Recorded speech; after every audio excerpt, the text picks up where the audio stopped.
Halo adik-adik, bertemu lagi dengan Kak Pian. Nah, seperti biasanya kita bertemu lagi dalam pembelajaran bahasa Indonesia. Sebelum itu, kakak ucapkan salam ya. Assalamualaikum warahmatullahi wabarakatuh. Nah, puji syukur kehadirat Allah Subhanahu wa Ta'ala sehingga kakak dapat hadir menemani kalian dalam pembelajaran bahasa Indonesia dalam keadaan sehat walafiat. Salawat serta salam tetap tercurahkan kepada junjungan kita Nabi besar Muhammad Rasulullah Shallallahu Alaihi Wasallam yang telah membawa agama Islam yang penuh hikmah, dan kita nantikan syafaatnya di yaumul kiamah. Amin Allahumma amin. Nah, seperti biasa, sebelum kita memulai pembelajaran, kita harus membiasakan diri untuk tampil rapi dan tampil bersih. Sebelum itu, mari kita kondisikan ruangan kita dalam pembelajaran. Walaupun dalam pembelajaran di rumah, tetap mengutamakan kebersihan lingkungan. Selain itu juga mematuhi protokol kesehatan jika adik-adik keluar dari rumah, karena ini adalah anjuran dari pemerintah sehingga kita dapat terhindar dari COVID-19. Karena pada masa ini kan pandemi COVID-19 masih merajalela ya. Nah, semoga di bulan yang datang ini penuh dengan berkah ini, menuju puasa ini, tentu COVID-19 ini cepat sirna dan lenyap dari muka bumi ini. Nah, selain itu, mari kita siapkan diri untuk berdoa agar pembelajaran pada pagi hari ini berjalan dengan lancar. Nah, mari kita berdoa secara mandiri di rumah sendiri, dan semoga dengan berdoa ini pembelajaran bahasa Indonesia ini dapat berjalan dengan lancar dan mendapatkan hikmah dan rahmat serta ridho dari Allah Subhanahu wa Ta'ala. Berdoa menurut agama dan kepercayaan masing-masing. Berdoa mulai.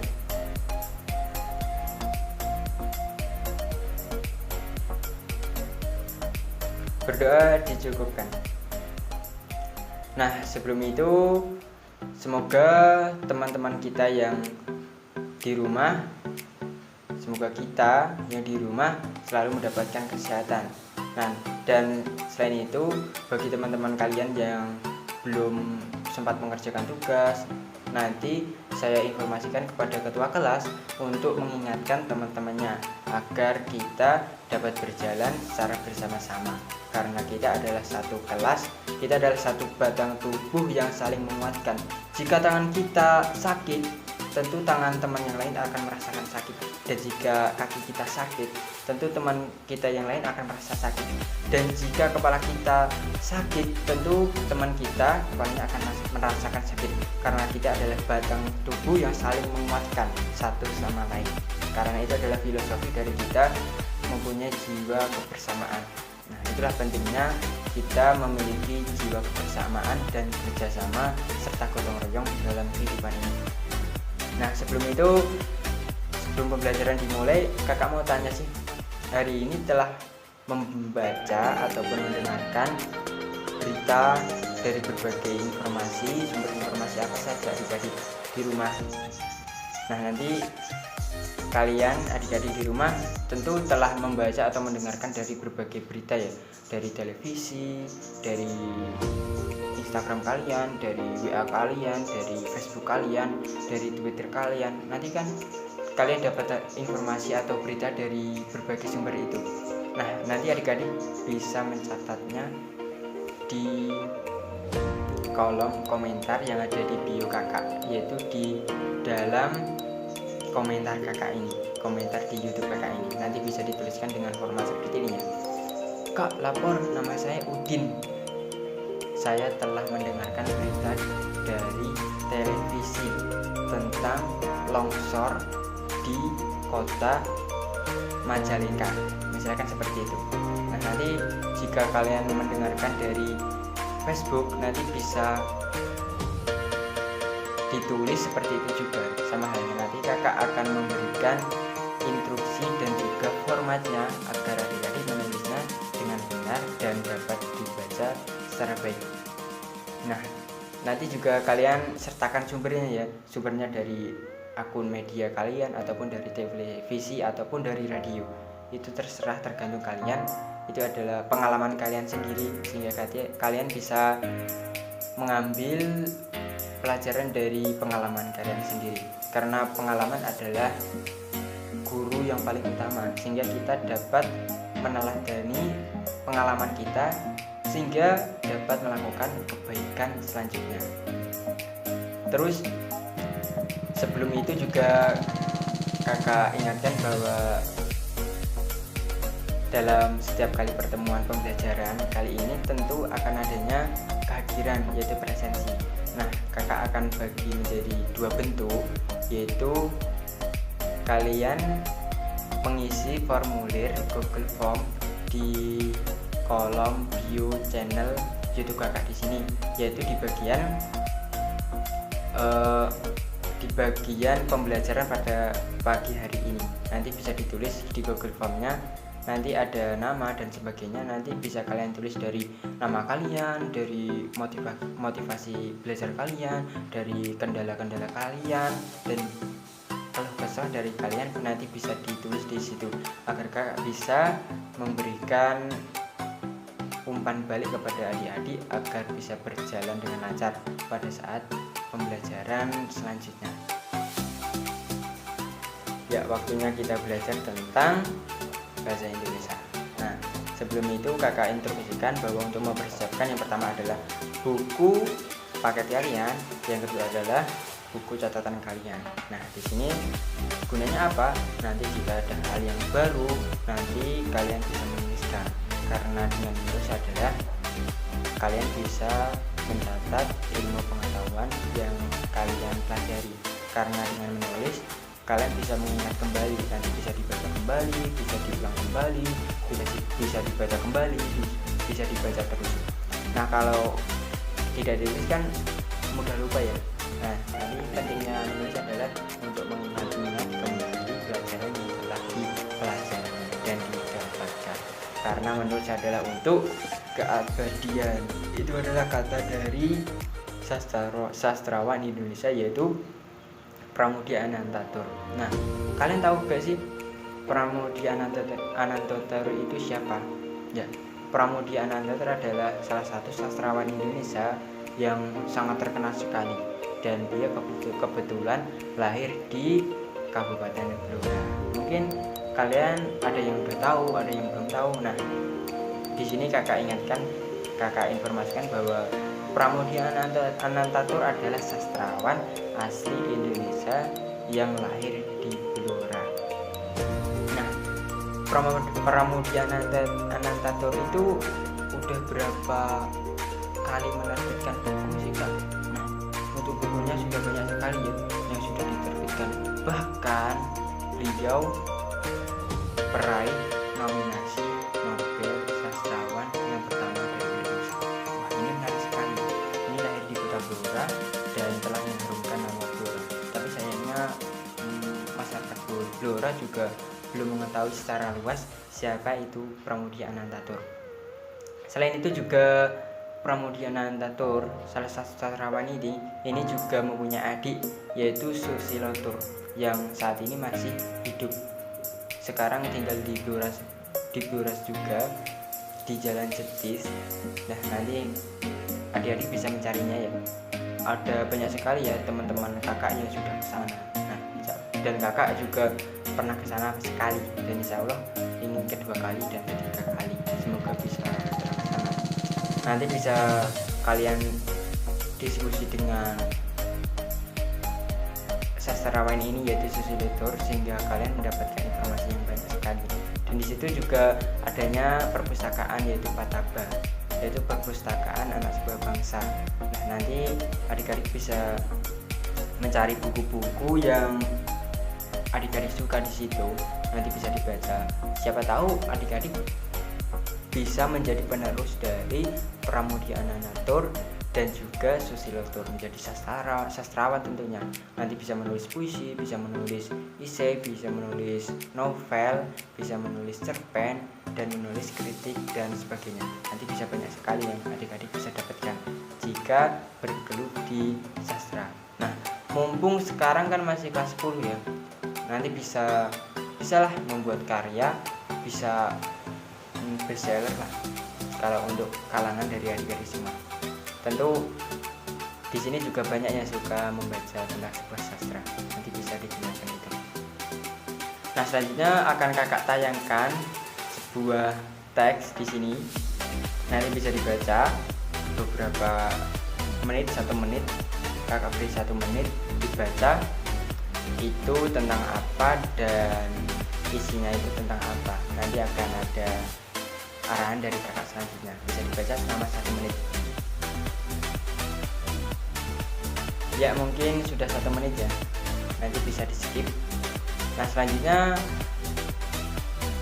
nanti kalian bisa menjawab di buku kalian tentang isi dari pesan yang di teks ini. Ini tentang apa sih? Misalkan tentang kecelakaan, tentang kebakaran, tentang sebagainya. Nanti bisa diisi di buku kalian sendiri, dan juga bisa diisi di kolom chat di komentar dari pembelajaran ini yang ada di YouTube ini. Selanjutnya kakak akan menjelaskan tentang tujuan dari pembelajaran ini. Nah, pada kesempatan kali ini kita akan belajar tentang apa? Teks eksposisi. Nah, karena kan kemarin sudah belajar tentang teks laporan hasil observasi kan. Nah, sekarang materi selanjutnya yaitu teks eksposisi. Nah, tujuan dari pembelajaran ini apa sih? Nah, dengan belajar tentang eksposisi ini, tentu kalian akan mengetahui dan mengambil pelajaran dari teks eksposisi ini, karena teks eksposisi ini adalah teks yang memberikan informasi kepada pembaca untuk menambah pengetahuan pembaca secara singkat, padat, dan jelas. Nah, berdasarkan dengan itu kan sudah jelas bahwa dengan teks eksposisi ini kita dapat mengambil pelajaran tentang informasi yang ada di dalam kehidupan sekitar kita. Nah, selanjutnya Kak, teks eksposisi itu apa sih? Nah, pengertian dari teks eksposisi sendiri. Nah, teks eksposisi adalah salah satu jenis teks yang ada di bahasa Indonesia yang menjelaskan tentang sebuah informasi kepada pembaca secara singkat, padat, dan jelas. Nah, dari pengertian ini kita dapat mengambilnya bahwa teks eksposisi ini adalah teks untuk menerangkan tentang sebuah informasi, tentang karangan, tentang sebuah peristiwa dalam kehidupan, terus juga dapat memberikan informasi kepada kita sebanyak-banyaknya. Nah, itu adalah pengertian dari teks eksposisi. Itu adalah yang pertama. Terus setelah pengertian ciri-ciri dari teks eksposisi ini apa sih, Kak? Nah, di dalam teks eksposisi sendiri ada beberapa ciri-ciri yang mendasari terbentuknya teks itu. Tentu kita dengan membaca, oh ini sepertinya teks laporan hasil observasi ya. Itu adalah di pertemuan kemarin kan. Ini sepertinya teks LHO ya. Nah, itu kan udah jelas ya, kita udah mengetahui. Nah, selanjutnya kita tentang teks eksposisi. Nah, yang pertama adalah tulisan ini berisi untuk bertujuan memberikan informasi, pengertian, dan pengetahuan. Itu yang pertama, memberikan informasi. Yang kedua, tulisan ini bersifat menjawab pertanyaan apa, mengapa, dan bagaimana tentang sebuah sebab akibat. Yang ketiga, disampaikan dengan bahasa yang lugas, padat, dan jelas, yaitu menggunakan bahasa baku. Yang kita ketahui bahasa baku adalah bahasa yang baik dan benar. Terus yang keempat, umumnya disajikan dengan menggunakan susunan yang logis, yaitu yang teratur dalam kepenulisannya. Yang ketiga, disajikan secara tidak menyimpang, tidak mengandung emosi, dan tidak memberikan informasi yang tidak benar. Karena dengan eksposisi ini adalah memberikan informasi yang benar disertai dengan fakta dan opini. Itu adalah ciri-ciri dari teks eksposisi. Dengan ciri-ciri itu tentu adik-adik nanti bisa mengetahui tentang teks eksposisi secara jelas dan lugas. Nah, selanjutnya kalau kita belajar tentang eksposisi kan adanya strukturnya Kak, masa tidak ada? Nah, kalau di strukturnya sendiri juga ada. Itu ada terdiri dari 3 struktur ya. Yang pertama adalah tesis atau pernyataan ulang. Itu yang pertama. Nah, tesis ini berisi apa sih Kak? Nah, di dalam tesis ini adalah kalimat sederhana yang bersifat menjelaskan awal mula dari penulisan teks eksposisi ini.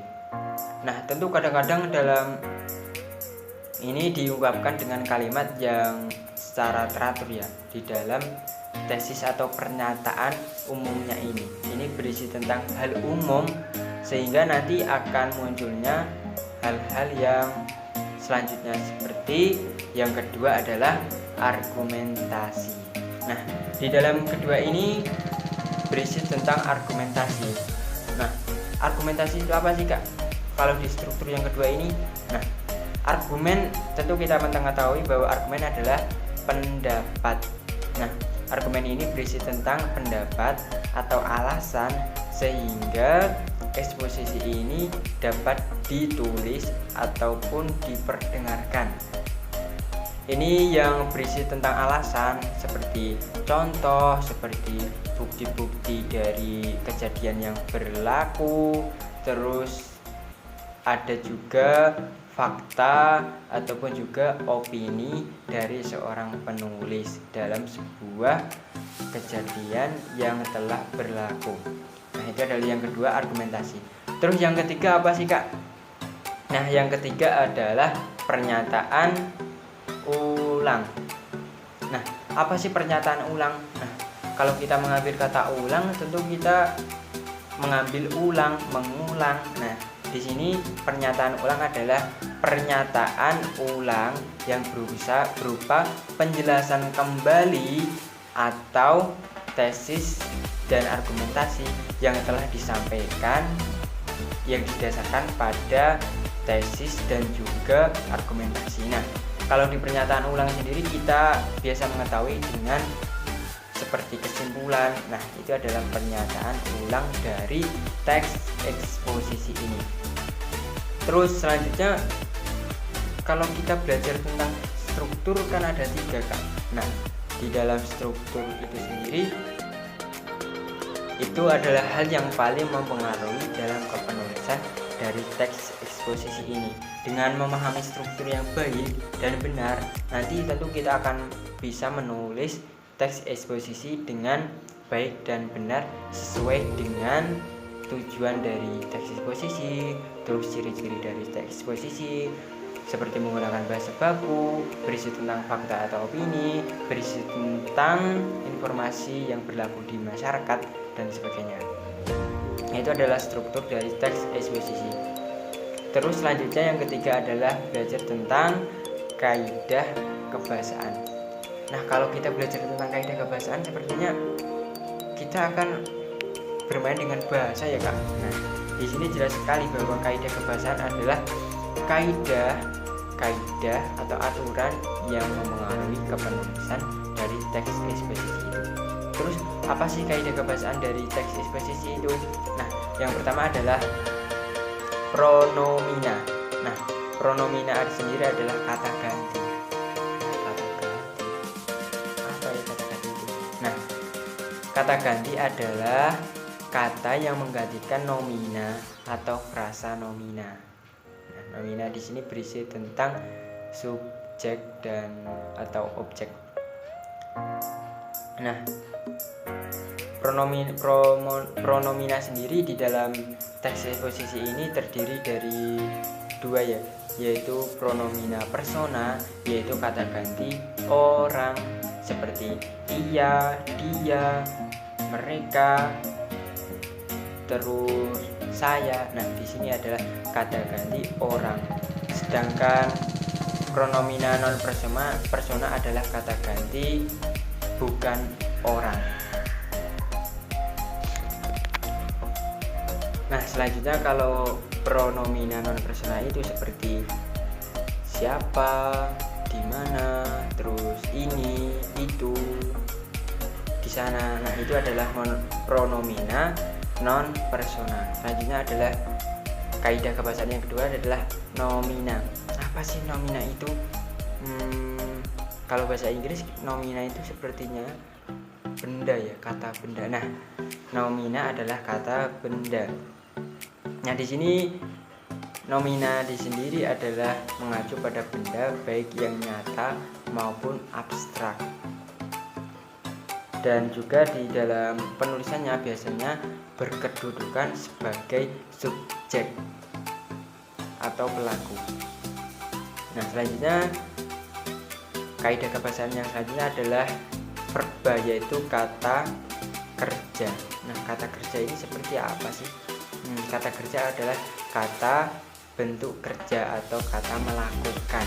Nah, biasanya di dalam kata kerja sendiri berisi tentang perbuatan yang akan dilakukan. Nah, di sini seperti menyapu, terus memancing, terus memakan, terus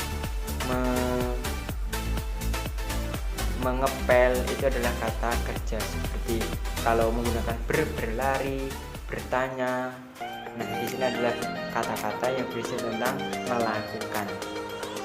Jadi adalah kaidah kebahasaan. Terus yang selanjutnya adalah kaidah kebahasaan, yaitu tentang konjungsi. Nah, di sini konjungsi itu apa sih? Nah, konjungsi adalah kata penghubung. Ada banyak sekali konjungsi yang ada di dalam bahasa Indonesia. Nanti bisa adik-adik cari sendiri di dalam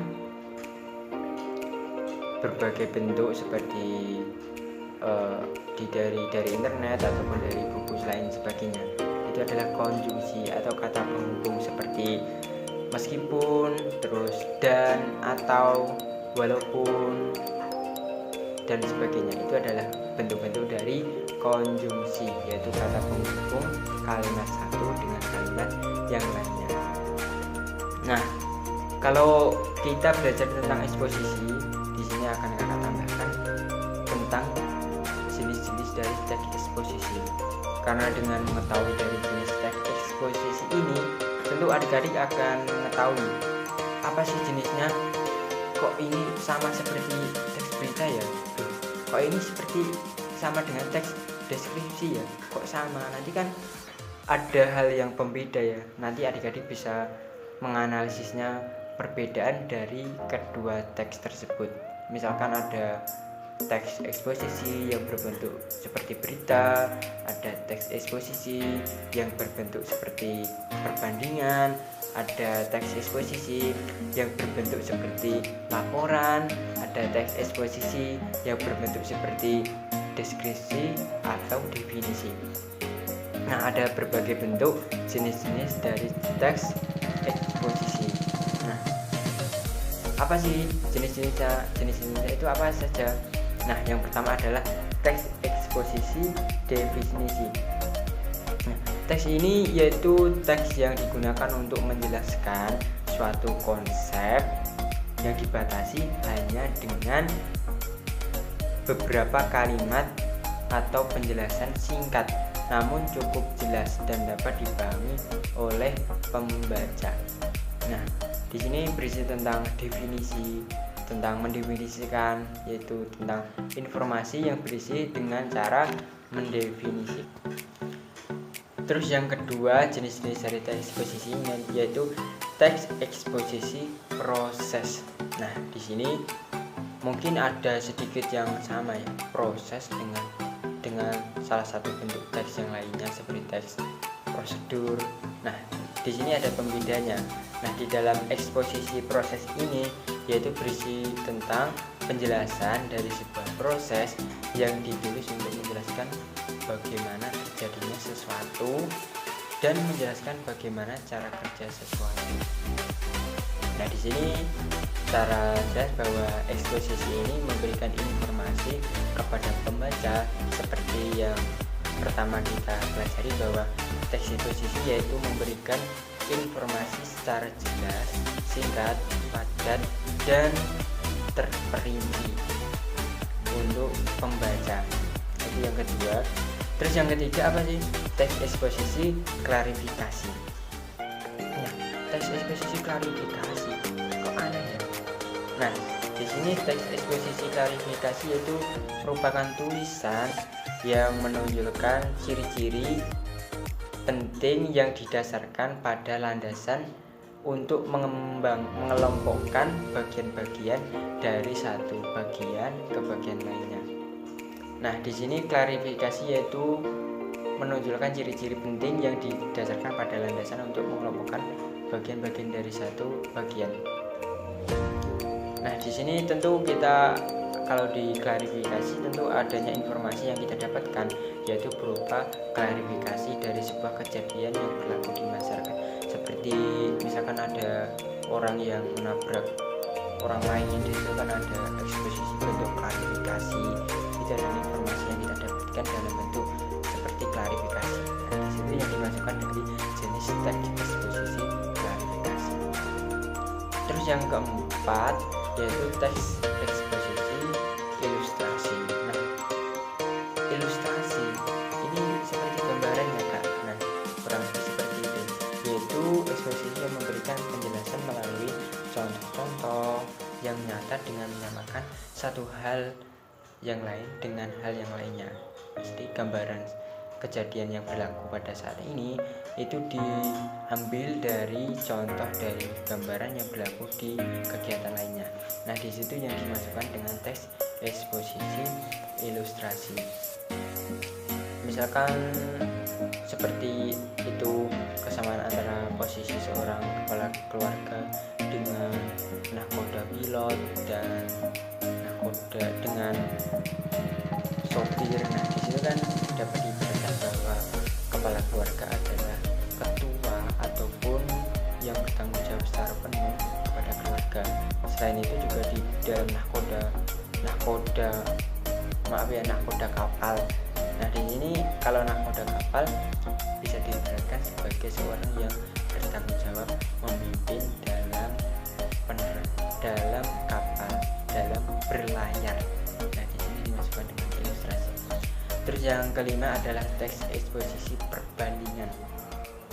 Kok aneh ya perbandingan ya?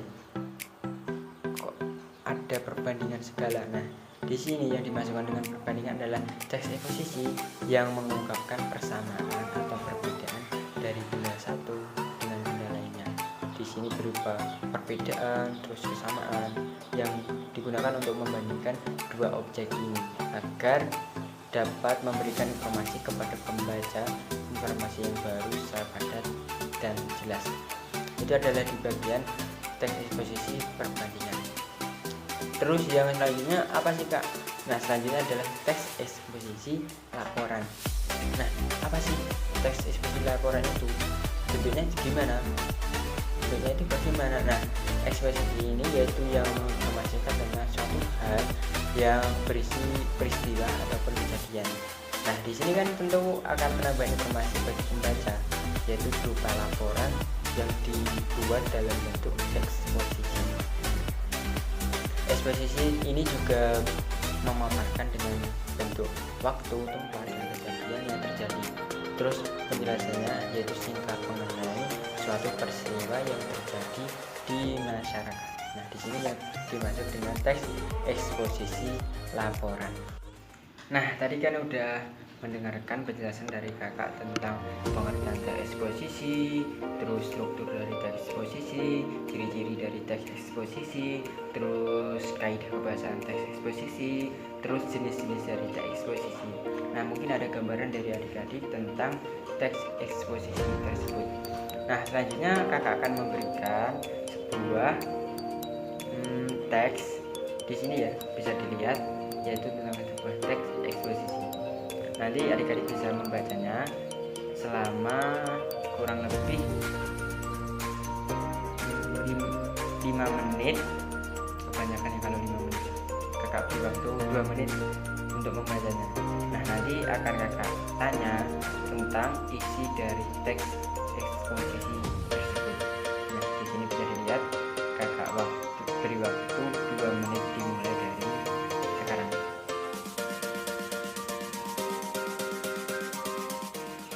Bagaimana, apakah sudah selesai? Nah, mungkin kakak sudah mengira bahwa adik-adik sudah membacanya ya. Nah, setelah itu nanti adik-adik bisa menjawabnya tentang isi dari teks eksposisi yang di sini di kolom komentar, dan juga bisa menuliskan di buku tulis kalian. Nah, selanjutnya akan ada pembelajaran secara asinkronus, yaitu belajar mandiri. Nah, di sini di dalam pembelajaran mandiri di sini nanti adik-adik akan kakak berikan tugas, yaitu menelaah atau menganalisis tentang teks eksposisi di sini. Nanti adik-adik bisa menuliskan tentang isi dari teks eksposisi tersebut, terus struktur dari teks eksposisi tersebut, terus juga kaidah kebahasaan dari teks eksposisi tersebut. Nah, nanti adik-adik bisa mencarinya, bisa menuliskannya di buku catatan kalian. Nah, setelah menuliskan ke semua itu, nanti bisa kalian foto dan nanti bisa dikirimkan ke kakak. Nanti kakak akan menilai dari hasil kerja keras kalian dalam menganalisis teks eksposisi tersebut. Nah, selanjutnya selain menuliskannya di dalam teks eksposisi tersebut, nanti kakak akan memberikan tugas, yaitu membuatkan video ulang tentang teks eksposisi yang ada di pembelajaran kali ini. Bisa dari pengertiannya, bisa dari ciri-cirinya, bisa dari strukturnya, kaidah kebahasaan, dan jenis-jenis dari teks eksposisi tersebut. Nanti bisa kalian buat video secara singkat, maksimal 3 menit. Nanti bisa kalian buat videonya, nanti kirimkan ke kakak. Nanti kakak akan memilihnya, yang terbaik akan kakak upload di YouTube kakak. Nanti akan mendapatkan door prize dari kakak. Nah, biasanya bisa kalian tunggu nantinya. Nah, selanjutnya setelah membuat video ini akan kakak beri waktu selama 4 hari dalam pembuatan videonya. Bisa dikumpulkan setelah videonya selesai. Nah, di sini adalah sebagai tugas keterampilan kalian dalam pembelajaran teks eksposisi pada pagi hari selama 4 hari ya. Nanti bisa dibuatkan. Selanjutnya kakak informasikan untuk pengirimannya, yaitu mengirimkannya di link yang telah kakak berikan. Nanti akan kakak informasikan di channel YouTube kakak, yaitu link tentang pengumpulan tugas, dan juga nanti bisa dikirimkan di link tersebut ataupun bisa langsung ke kakak, baik lewat email maupun lewat japri kakak. Nanti akan kakak tandai siapa saja yang telah mengerjakan di grup kelas kalian. Nah, selain itu setelah video dikumpulkan, tentu setelah video dikumpulkan semuanya dan yang terbaik akan kakak upload atau unggah di YouTube kakak. Nanti akan mendapatkan door prize. Nanti jika yang menang, jika yang lolos, nanti bisa menginformasikan kepada kakak. Nanti akan kakak berikan door prize. Nah, mungkin itu adalah pembelajaran pada pagi hari ini tentang teks eksposisi. Nah, selanjutnya kakak akan memberikan sesi penutupan pada pembelajaran pagi ini. Jangan lupa selalu belajar dan mengerjakan tugas, karena dengan mengerjakan tugas tepat waktu akan mempermudah urusan dari kalian dalam mengerjakan tugas yang lainnya. Nah, kakak akan ulang kembali mengulas materi yang telah kakak berikan tadi, yaitu tentang pengertian dari teks eksposisi, terus ciri-ciri dari teks eksposisi, terus dari struktur teks eksposisi, dan kaidah kebahasaan teks Nah, dalam pembelajaran teks eksposisi ini tentu adik-adik sudah memahami bahwa teks eksposisi adalah teks yang berisi tentang penjelasan tentang sebuah informasi secara padat dan jelas dan singkat kepada pembaca agar menambah pengetahuan bagi pembaca. Ini adalah pengertian dari teks eksposisi tersebut. Sedangkan ciri-cirinya yaitu berisi tentang fakta atau opini, terus berisi informasi, terus menggunakan bahasa yang baku dan sebagainya. Nanti bisa diulang kembali dari ciri-cirinya. Terus dari struktur teks eksposisi, yang pertama adalah tesis atau pernyataan umum, yaitu berisi tentang pernyataan awal ataupun umum yang akan menjelaskan tentang sebuah isi dari teks eksposisi tersebut. Terus yang kedua adalah argumentasi. Di sini berisi tentang argumentasi yang di dalamnya berisi tentang fakta dan opini, yang berisi tentang alasan-alasan tentang sebab akibat dari penulisan itu sendiri, dari kejadian yang berlaku di masyarakat. Terus yang ketiga adalah pernyataan umum atau mohon maaf yaitu pernyataan ulang. Nah, itu tentang pernyataan ulang dari pernyataan umum dan juga argumentasi. Dan di sini yang akan menguatkan dari kedua struktur yang sebelumnya tadi. Nah, di sini bisa diberikan sebagai kesimpulan dari teks eksposisi. Terus yang selanjutnya itu dari kaidah kebahasaan. Nah, di dalam kaidah kebahasaan teks eksposisi sendiri yaitu berisi tentang pronomina, yaitu berisi tentang kata ganti, ada kata ganti orang, ada kata ganti bukan orang. Terus yang kedua adalah nomina, yaitu kata benda. Di sini sebagai subjek dalam kepenulisan teks eksposisi. Terus yang ketiga adalah verba, yaitu kalimat pembahasan, yaitu kata kerja. Terus ada juga konjungsi, yaitu kata penghubung seperti yang telah kakak jelaskan tadi, seperti meskipun, terus atau, dan, terus meskipun, jika, karena, walaupun. Itu adalah jenis-jenis dari konjungsi yang akan mengaitkan dari dua bentuk kalimat. Terus yang jenis-jenis dari eksposisi yaitu teks eksposisi definisi, teks eksposisi klarifikasi, teks eksposisi proses, teks eksposisi ilustrasi, teks eksposisi perbandingan, dan teks eksposisi laporan. Nah, disitu adalah teks eksposisi dari yang kita pelajari selama pembelajaran pada pagi hari ini. Nah, selanjutnya karena telah kakak kuatkan lagi materi pada pembelajaran pagi hari ini, selanjutnya kita akan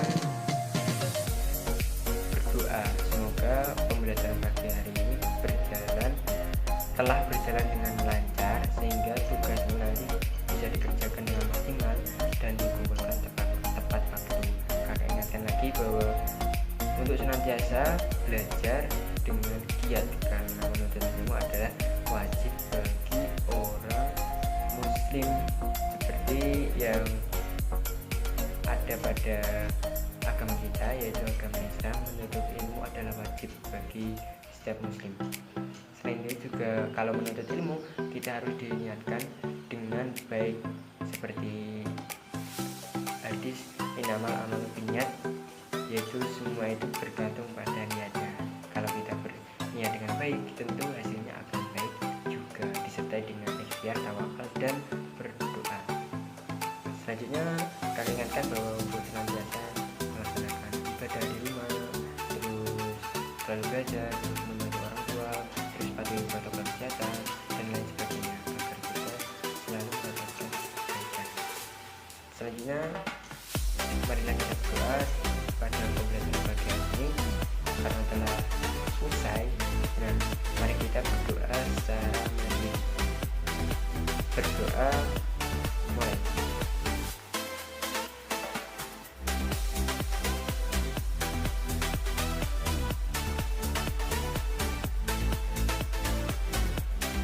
Berdoa dicukupkan. Nah, terima kasih pada adik-adik yang telah mendengarkan saya tadi. Karena ingatkan bahwa tidak melakukan presensi, tolong diingatkan. Nah, ingatkan kepada ketua kelas untuk selalu mengingatkan kepada teman-temannya. Nah, mari kita tutup dengan doa kafaratul majelis.